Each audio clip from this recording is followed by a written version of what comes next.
Joey Badass has a new album out. It's called 2000. This is only his third studio album. It feels like he should have more at this point, but it's actually been 5 years since his second album. Okay, cool. I don't really know why it's been so long, but whatever. Yeah, very famous rapper. He has a few other mixtapes as well, a couple of EPs. He's got plenty of projects, but it's only his third studio album now. Yeah, third. I think Joey Bada is a good talent in the rap game. I think that he has definitely proven himself to be more than just a throwback to old school rap. Like whenever he first came out, everyone was like, oh, he's like a 90s rapper in the 2010s. He's definitely proven himself to be more than just that, and developed a sound that is pretty unique amongst other mainstream rap artists. He's back from his relatively short hiatus from music, and this was actually supposed to be released originally on June 17th. I remember seeing that date coming up because I like to look for future album releases to anticipate them, and that would have been crazy if it did come out, because that also was the day that Vinyl Days came out, and Honestly Nevermind. Probably some other big ones as well. Sorry if I'm forgetting, but yeah, that would have been a huge day for music. Still was. I mean, with the Surprise Strike album, it was still crazy. But yeah, this album did get delayed a little bit, right? It was because of some sample clearance that needs to be done. And I think that the final product we have here is an interesting project. It has a good amount of features, not a whole lot though, which I really like, honestly. I don't mind features on an album, but when it gets to just be too much and there's only like a couple of songs that are just by the lead artist, then it's like, is this really even your album then? Because there's a bunch of people that helped you make it. So I like the fact that a lot of this is Joey himself, and a lot of the songwriting is by Joey himself. Initially, I was not too into the Baddest as an intro track. I felt like this didn't really seem like an intro to me. It felt much more like a second or third track after the album has gotten started, and then this would be like a slight break from all the momentum of the beginning. But listening to it repeat times, I did start to latch on into it a little more. There's a feature from Diddy in this one as well. He kind of just gets things started in the song. It's a bit sort of like the role that Common plays in Man on the Moon, the album by Kid Cudi, except in this case he's like just introducing Joey, and that's it. He just leaves, doesn't come back ever. And I like the vibe of this track overall. The piano and claps combination, pretty cool bass part. Joey in this one is pretty much just saying that he's back and that he's ready to be back, and you guys thought I fell off and blah blah blah. Kind of cliche stuff, but you know what? Good for you, Joey. Good for you being back and making a comeback. The momentum keeps going with the track Make Me Feel. Some awesome wordplay in this one. I mean, fuck a punchline. I hit him with a combination like this shit is second nature. Laying down the law like this shit is legislator. Alligator Josh saying ain't nobody greater.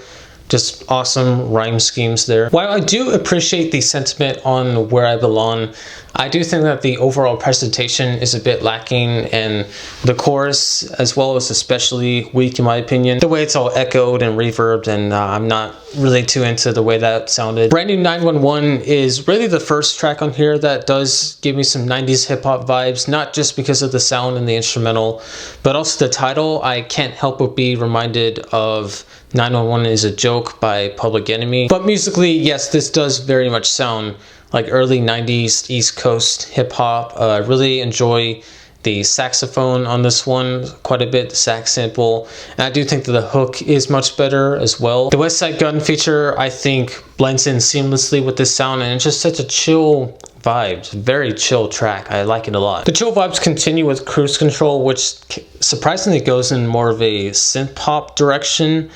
And I don't know if it's for its benefit, really. This track just kind of came off as a little bit bland to me. And while the Nas portion at the end was cool, it didn't exactly leave the track off on a great taste either. I do find Eulogy to be a pretty solid track though, kind of around the middle of the album. Great kind of storytelling beat that's going here. And Joey really seems to be reflecting on the current generation of rappers and rap artists, and just the trials and tribulations of what they go through, drugs and just all that kind of stuff. I think One of Us is kind of a cool G-Funk throwback, but I gotta be honest, at this point in the album, I think it's starting to lose steam just a little bit. I'm not too into these past couple tracks, and I'm especially not into Welcome Back with features from Chris Brown and Capella Gray. I mean, if I'm just being straight about it, this is not really my jam. This kind of style, this R&B and hip-hop electronic sort of fusion, just not really too into it that much. I mean, the features aren't really that bad. I'll give it, like, they do a fine job. But once again, this does just veer into extremely bland territory in my mind. However, things do really pick up, I think, with the track Show Me. Some really great guitar work in this one. Love the bass line as well. And I mean, without even reading into the lyrics, there's just overarching feeling of sadness I get with this song. Put the lust aside, there's some things we gotta discuss. So close your legs for a bit, baby, let's open up. He's obviously talking about a relationship here, trying to work through a relationship. I gotta say, Joey provides a pretty nice little mini vocal performance at the end compared to his scene at the beginning of the album. It was like, wow, he actually got better as a singer in these sessions. Wanna Be Loved is a banger of a song. Really liking this one a lot. The Jid feature I think is awesome. Oh my gosh, I can't wait for his album as well, coming up on the 26th of August. And I mean, not only does his feature go hard, but when you read into the lyrics, it sounds like he's maybe talking about Joey or someone else, but it's a metaphor for Joey. I feel like there's definitely something you could really dissect there from his verse. Head High is an awesome track as well. Really interesting hearing him talking about meeting up with XXX Tentacion. That is, I'm assuming what he's talking about. He says this kid named X. Cool story he tells with this one. Some stuff I didn't even know about, honestly. And of course, he mentions Stilo, which is very critical for not only this album, but for the next track, Survivor's Guilt. And this is a very heavy-handed song. It's basically about Stilo, or some people know him as Capital Steez, founding member of Pro Era, the label that Joey Bada is on, as well as one of Joey's own cousins, both of whom have passed away. And yeah, it's just a very heavy-handed topic, but I think a great one for Joey to go over on this album. I think he tells it very well. Very fittingly, there are these church-like organs playing in the background, and some Seen About Me, I'm Dying of Thirst like drums being played as well. I wonder if it's from the same sample from the same song he took it from. Not sure. Kind of sounds like it though. Great track though. Excellent track. Definitely a highlight for me. And then I think the album really closes out very well with Written in the Stars. Really just a very fitting send-off for the album. Love the strings and the woodwinds in this one. The drums sound awesome, super crisp. They almost sound like real drums, which is super awesome if they are. So yeah, I mean, I think that Joey pulls together a pretty impressive album for the most parts. I think if I'm able to think of any overarching issues, I would have liked more from his performance, really. I mean, he's a good rapper. I'm not trying to say that he's not, but most of the time in this album, even with the tracks that I like, he seems to just pick a certain flow and to pick a particular cadence and just go with it for the entire song.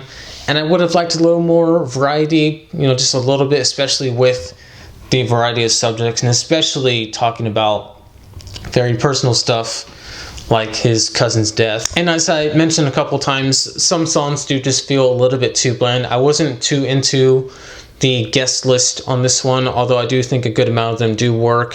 Some of them a little bit underwhelmed by. Definitely a flawed album, and definitely one that I think has its rough patches, but I also think it has some incredible highs, some very poignant, well thought out lyricism, a very tastefully done production. Overall, I think resulting in an enjoyable time. And yeah, overall, I would give 2000 a 7.5 out of 10. I think it's a very solid album with some great standouts. And I think it's worth the listen if you can, you know, jump over a couple hurdles, get over a couple of rough parts of the album. I think you'll enjoy it and you'll appreciate some of the subject matter that Joey goes over. What do you think of this album? If you've heard it, it's been out for a little bit actually at this point, but I would love to hear your thoughts, of course, favorite tracks, of course, And in case anyone doesn't know, I do always put a link to the album in the description below. I have my favorite tracks there and everything. Yeah, I put stuff in there. You can look at it. I don't know if anyone does, but you can. They should really have views for the description box. I want to know like who is actually looking down there. I would bet it's probably not many people. And of course, thank you all for watching. Once again, have a good day, I guess, or night, whatever, whenever you're watching this, whatever. I don't know, guys. Peace out.